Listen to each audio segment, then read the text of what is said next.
All right, peace and blessings, brothers and sisters. I wanted to make this a quick little video because there's a lot of people still out there that don't believe that our African brothers and sisters are going to be saved. Okay?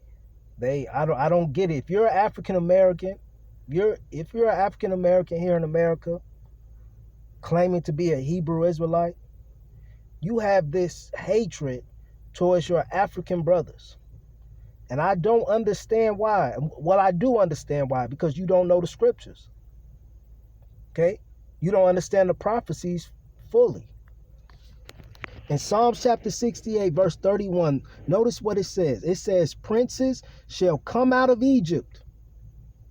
Ethiopia shall soon stretch out her hands unto God." Right here, brothers and sisters, this scripture goes hand in hand with Revelation chapter 7 concerning the 144,000 and the great multitude.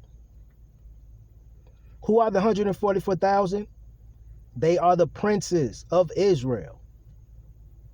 Okay? It says princes shall come out of Egypt. Aren't we in Egypt right now? Didn't we go back into slavery? We are the Israelites here in America. Israelites are princes, brothers and sisters. Let's look at the scripture.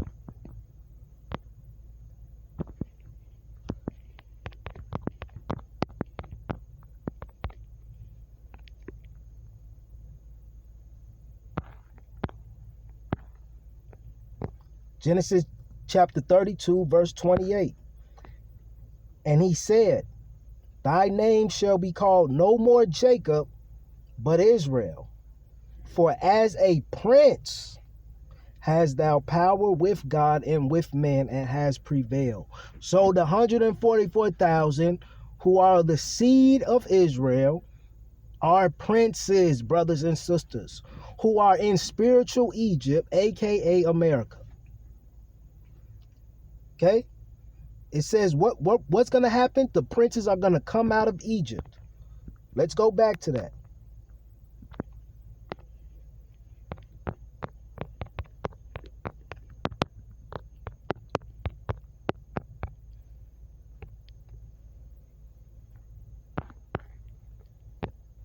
Psalm 68:31. "Princes shall come out of Egypt." That's the 144,000. The ones who make it out, the remnant. Okay?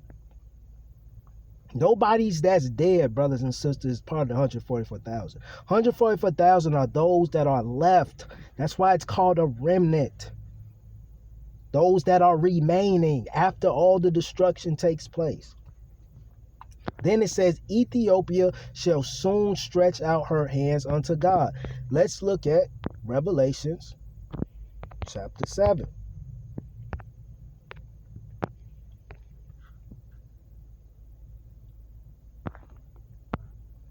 Okay, it says, after these things I saw four angels standing on the four corners of the earth, holding the four winds of the earth, that the wind should not blow on the earth, nor on the sea, nor on any tree. Excuse me.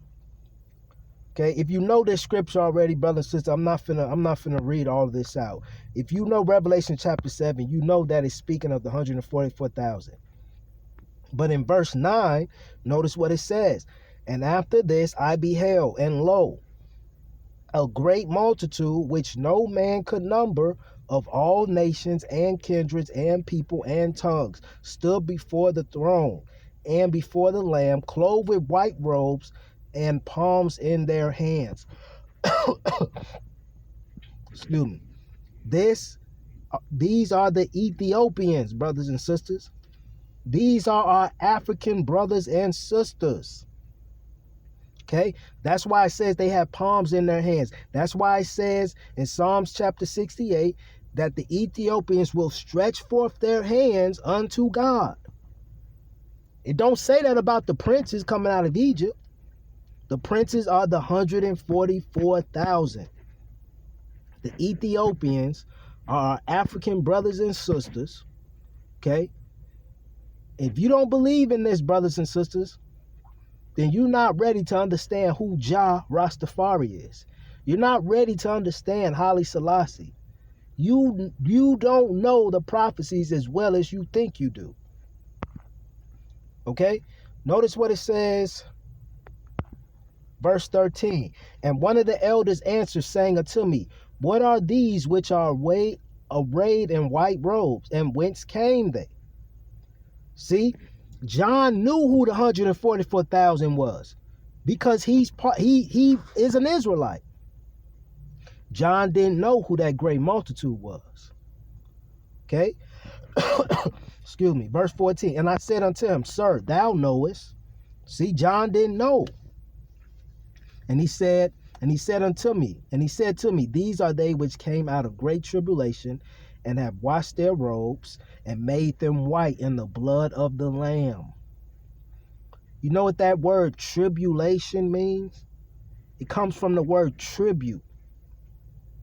It comes from the word great service, to serve. Our African brothers and sisters, they're not getting paid the same amount that we get here in America. They don't get the same wages that we get here in America. They're serving a greater work than we are here in America. Their pay rate is not the same as ours here in America, brothers and sisters.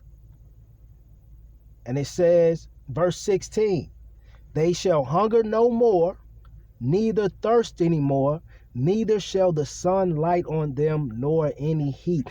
These are our African brothers and sisters. The sun is not scorching us, brothers and sisters, here in America. But guess where it is scorching them? In Africa. Okay? Guess who's dealing with famine and thirst? Our African brothers and sisters. Okay? It says the sun shall not light on them, nor any heat. Brothers and sisters, do you know what continent is the hottest continent in the world? Africa, brothers and sisters.